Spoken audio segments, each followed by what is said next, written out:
दोस्तों 1 अप्रैल 2021 से हमारे देश में जो नए वेजेस कोड हैं वो लागू होने जा रहे हैं। इस वीडियो में हम जानने की कोशिश करेंगे कि ये नए वेजेस कोड क्या हैं और ये कैसे जो सैलरी जीवी हैं उनको या फिर जो कंपनियां हैं उनको कैसे इम्पैक्ट करेंगे और आप उस इम्पैक्ट को जो है वो मिनिमाइज़ करने के लिए क्या कर सकते हैं।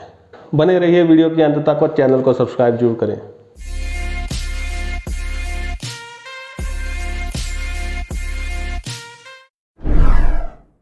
दोस्तों वीडियो शुरू करने से पहले मैं एक बात कहना चाहूँगा कि जब भी मैं इस वीडियो में सरकार या गवर्नमेंट की बात करूँगा तो आप अपने दिमाग में इस पिक्चर को देखें।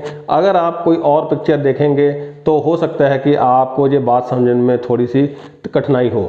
दोस्तों मौजूदा कंडीशन में हमारे देश में अलग अलग लॉज हैं जो कि रिम्यूनरेशन या फिर कह लीजिए वेजेस को लेकर बनाए गए हैं और इनमें जो वेजेस की डेफिनेशन है वो भी अलग अलग है। आज की तारीख में दोस्तों जो है वो मिनिमम वेजेस एक्ट है, पेमेंट ऑफ वेजेस एक्ट है, पेमेंट ऑफ बोनस एक्ट है, इक्वल रिम्यूनरेशन एक्ट है और ये जो नए वेजेस कोड हैं ये सभी जो एग्जिस्टिंग एक्ट्स हैं उनको रिप्लेस करेंगे और एक यूनिफाइड और कॉमन डेफिनेशन बनाएंगे वेजेस की। क्योंकि जो एग्जिस्टिंग वेजेस एक्ट हैं ये तो हटने वाले हैं तो फिर इस पॉइंट पे उनके बारे में बात करने का तो कोई मतलब नहीं है। तो फिर हम बात करते हैं जो नए वेजेस कोड हैं उनके बारे में ही। अब दोस्तों जो वेजेस हैं उसमें कुछ चीज़ें इंक्लूड करी जाएंगी और कुछ जो है वो इंक्लूड नहीं करी जाएंगी। पहले हम ये देखते हैं कि सैलरी स्ट्रक्चर के कौन कौन से कंपोनेंट है जो कि वेजेस में इंक्लूड करे जाएंगे। दोस्तों सबसे पहला कंपोनेंट जो वेजेस में इंक्लूड किया जाएगा वो है बेसिक सैलरी। उसके बाद होगा डियरनेस अलाउंस जिसको हम डीए भी बोलते हैं। अब पता नहीं है कि आप अपनी ऑर्गेनाइजेशन के लिए कितने डीए हैं, आपको वो डीए देते हैं कि नहीं देते हैं, लेकिन ये जो नई वेजेस डेफिनेशन में उसको इंक्लूड किया जाएगा। दोस्तों जो तीसरा कंपोनेंट वेजेस में इंक्लूड किया जाएगा वो है रिटेनिंग अलाउंस। अब हमें यहाँ पे ये बात समझनी होगी जो रिटेनिंग अलाउंस है वो रिटेंशन अलाउंस नहीं है जो कि ज़्यादातर कंपनियाँ अपने क्रिटिकल जो एम्प्लॉय हैं उनको देती हैं रिटेन करने के लिए। ये जो रिटेनिंग अलाउंस है ये किसी खास इंडस्ट्री में पे किया जाता है जो कि सीजनल इंडस्ट्रीज होती हैं। जब फैक्ट्री एक सीजन में बंद हो जाती हैं लेकिन कंपनी कुछ एम्प्लॉयज़ को रिटेन करना चाहती है उनकी सर्विसेज को, तो तब वो उन एम्प्लॉयज़ को जो है रिटेनिंग अलाउंस ये पे करती है। अब दोस्तों वो चीज़ों की बात करते हैं जो कि वेजेस की डेफिनेशन में इंक्लूड नहीं होंगे। उसमें से जो पहला कंपोनेंट है वो है एचआरए।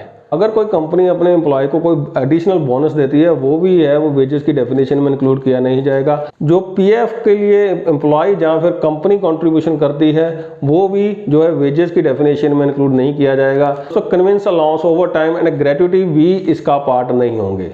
इस तरह से जो वेजेस की डेफिनेशन है वो क्रॉस द इंडस्ट्रीज जो है वो कॉमन हो जाएगी।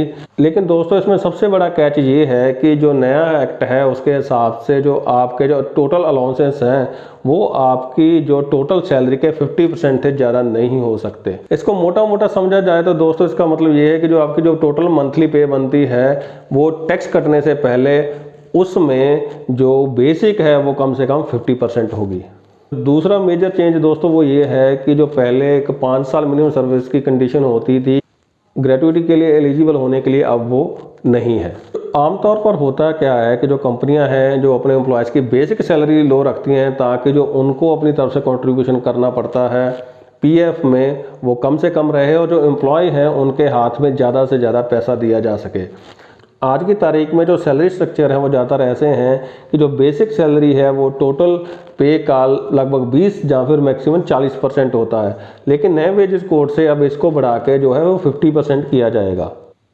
इसका दोस्तों जो सबसे पहला असर पड़ेगा वो ग्रेट्युटी पे पड़ेगा जो कि बेसिक सैलरी पे ही कैलकुलेट होती है। अब जब एम्प्लॉय रिटायर होगा उसको पहले से ज़्यादा ग्रेट्युटी मिलेगी। इसका दूसरा इम्पैक्ट ये पड़ेगा कि जो ऐसे बेसिक सैलरी बढ़ेगी क्योंकि जो पीएफ कंट्रीब्यूशन बाय एम्प्लॉय जो एम्प्लॉयर होता है वो बेसिक सैलरी के ऊपर ही कैलकुलेट होता है। तो इससे जो आपकी पीएफ कंट्रीब्यूशन है चाहे वो एम्प्लॉय की तरफ से है या फिर एम्प्लॉयर की तरफ से वो भी बढ़ जाएगी। दोस्तों हो सकता है कि जो ज़्यादातर कंपनियां हैं वो कॉस्ट टू कंपनी जो एक सीटीसी हम जिसको बोलते हैं उसको वो इंक्रीज ना करें और ये जो इंक्रीज अमाउंट है पीएफ का इसको एग्जिस्टिंग सीटीसी में ही एडजस्ट करने की कोशिश करें। अब दोस्तों बात ये है कि जो एक एम्प्लॉय है उसकी जो टेक होम सैलरी है वो कितनी कम होगी। इसका कोई सिंपल मैथमेटिकल सॉल्यूशन नहीं है, ये डिपेंड करता है कि जो आपका आज का जो सैलरी स्ट्रक्चर वो कैसा है, उसमें बेसिक पे कितनी है, अलाउंसेस कितने हैं। अगर आप अपना सैलरी स्लिप उठा के देखिए उसमें जो मैंने कंपोनेंट सारे पहले बताए हैं उसके हिसाब से देखिए जो आपकी बेसिक सैलरी है वो टोटल सैलरी बिफोर टैक्स है उसका कितने % है। अगर आपकी बेसिक सैलरी है वो टोटल पे का 50% या उससे ज़्यादा है तो आपको इससे कोई इम्पैक्ट नहीं होगा, लेकिन अगर वो कम है तो इससे जो है आपकी जो टेक होम सैलरी है वो आने वाले दिनों में कम हो सकती है। दोस्तों आज की तारीख में जो है वो आपकी टेक होम सैलरी अगर कम होगी तो वो पीएफ में ही जाएगी, जो आप ही का पैसा है, लेकिन वो आपको बाद में मिलेगा। ये बात सही है कि जो पीएफ का पैसा वो आप ही का है, वो फ्यूचर में आपको मिलेगा, लेकिन ये बात भी पूरी तरह से सही है कि आपको नहीं पता है जो आने वाली सरकारें हैं, जो गवर्नमेंट्स हैं, वो आपके पीएफ के पैसे को क्या करेंगी। दोस्तों इसका छोटा सा नमूना हमने देखा था सन 2016 के बजट में, जब सरकार ने जो पीएफ विड्रॉवल है उसके ऊपर टैक्स लगा दिया था। उसके बाद जो सरकारी या फिर पीएसयू एम्प्लॉय यूनियंस है उन्होंने बहुत प्रोटेस्ट किया और सरकार को अपना जो स्टेप है वो वापस लेना पड़ा। प्राइवेट कंपनियों में काम करने वाले लोग सरकारी या पीएसयू एम्प्लॉयज़ को ज़्यादा पसंद तो नहीं करते हैं, लेकिन उनकी वजह से जो सबको एक फ्यूचर में होने वाला लॉस था वो बच गया। दोस्तों जिस तरह से प्राइवेटेशन हो रही है, हो सकता है फ्यूचर में कोई पीएसयू ही ना बचे और जो सरकारी एम्प्लॉय हैं उनका जो नंबर है वो भी बहुत कम हो जाए। तो अगर फिर कोई सरकार ऐसा डिसीजन लेती है, वो कहती है कि आपका जो पीएफ का अमाउंट है वो स्टॉक में इन्वेस्ट कर देती है, या फिर कोई और ऐसा डिसीजन लेती है कि वो एम्प्लॉय को पसंद ना हो, तो इसके बहुत ज़्यादा चांसेस हैं कि उस समय कोई प्रोटेस्ट ना करे और एम्प्लॉयज़ के पास कोई ज़्यादा चॉइस ना हो, क्योंकि प्राइवेट कंपनियों में जो है वो स्ट्राइक या फिर आंदोलन करने का कोई ज़्यादा रिवाज सा नहीं होता। तो आपको जो भी सरकार डिसीजन लेगी उसको मानना ही पड़ेगा।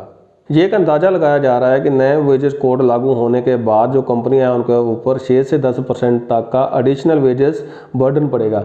लेकिन कोविड सिचुएशन में ऑलरेडी बहुत सारी कंपनियां वो फाइनेंशियल क्राइसिस में जा चुकी हैं, तो हो सकता है जो कंपनियां हैं आज की तारीख में जो एडिशनल जो वेजेस बर्डन है वो लेना ना चाहें और इसको एग्जिस्टिंग सीटीसी के अंदर ही एडजस्ट करें, जिससे जो टेक होम सैलरी है एम्प्लॉयज़ के वो काफ़ी कम हो जाए। अगर फिर भी हो सकता है कि कंपनी है जो अपने एम्प्लॉय को इस साल कुछ इंक्रीमेंट देने वाली हो, जो कि ज़्यादातर अप्रैल में शुरू होते हैं, तो वो जो इंक्रीमेंट है वो आपके जो इस नए वेजेस कोड को एडजस्ट करने में ही कंज्यूम हो जाए और जो एम्प्लॉय है उसको कोई फाइनली उस इंक्रीमेंट का बेनिफिट आपकी जो मंथली सैलरी है उसमें नज़र ना आए। दोस्तों जो एक्सपर्ट्स हैं उनका मानना है कि इस कदम के पीछे दो कारण हो सकते हैं। एक तो जैसे मैंने पहले बताया कि जो वेजेस की डेफिनेशन है अक्रॉस द इंडस्ट्रीज उनको यूनिफाइड करना, और दूसरा कारण दोस्तों ये है कि जो सरकार चाहती है कि उसके पास ज़्यादा से ज़्यादा पैसा है वो पीएफ के थ्रू आए और उसको वो अपनी पॉपुलर स्कीम को चलाने में मदद करे। आमतौर पर जो कंजप्शन बेस्ड इकॉनमी है जैसे कि हमारे देश की है, जब वो स्ट्रेस में होती है तो सरकारें ये चाहती हैं कि लोगों के हाथ में ज़्यादा से ज़्यादा पैसा जाए ताकि वो उसको खर्च करें और जो ओवरऑल इकॉनमी है उसको एक बूस्ट मिले। अगर लोग जो है वो ज़्यादा खर्च करेंगे तो सरकार को जीएसटी के थ्रू रेवेन्यू होगा। देसी सेंस यहाँ पे दोस्तों कुछ और देख रही है, जो सरकार है वो पीएफ के थ्रू पैसा इकट्ठा करना ज़्यादा प्रेफर कर रही है, ना कि जीएसटी के थ्रू। अब दोस्तों होता क्या है कि जो जीएसटी का पैसा है वो स्टेट और सेंटर में इक्वली डिवाइड होता है, लेकिन जो पीएफ है ये सारा का सारा सेंटर के पास जमा होता है। जो नए वेजेस कोड हैं ये लागू होने से क्या होगा कि जो लोग खर्च कम करेंगे, हो सकता है कि जीएसटी की कलेक्शन कम हो, लेकिन सेंटर सरकार के पास पीएफ के थ्रू बहुत सारा पैसा सीधा चला जाएगा। अब दोस्तों ऐसा क्यों किया गया है इसको आप खुद समझ सकते हैं, क्योंकि आप खुद बहुत समझदार हैं। अब हम ये समझने की कोशिश करते हैं कि एक कर्मचारी के तौर पर आप क्या कर सकते हैं। दोस्तों अगर आप एक सरकारी कर्मचारी हैं या फिर एक किसी कंपनी में लोअर या मिडिल लेवल पे काम कर रहे हैं, आपका कंपनी की पॉलिसीज़ के ऊपर कोई बहुत ज़्यादा इन्फ्लुएंस नहीं है, तो आप चिल मारें, क्योंकि आपके लिए करने के लिए ज़्यादा कुछ नहीं है, जो हो रहा है वो होगा। तो बस इसके लिए तैयार रहें कि अप्रैल में आपका सैलरी स्ट्रक्चर है वो बदलने वाला है और इससे हो सकता है कि आपकी जो टेक होम सैलरी है वो थोड़ी सी कम हो जाए।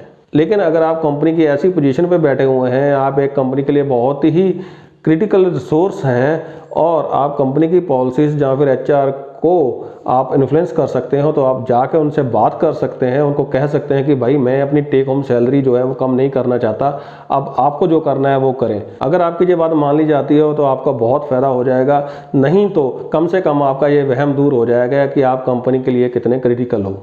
दोस्तों अगर ये वीडियो आपको इन्फॉर्मेटिव लगा है इसको लाइक करें, शेयर करें और चैनल को सब्सक्राइब करें। इसके साथ ही जो बेल आइकन है उसको प्रेस करना ना भूलें, ताकि जब अगली जो है इन्फॉर्मेटिव वीडियो अपलोड हो आपको सबसे पहले पता चले। इस वीडियो को देखने के लिए आपका बहुत बहुत धन्यवाद।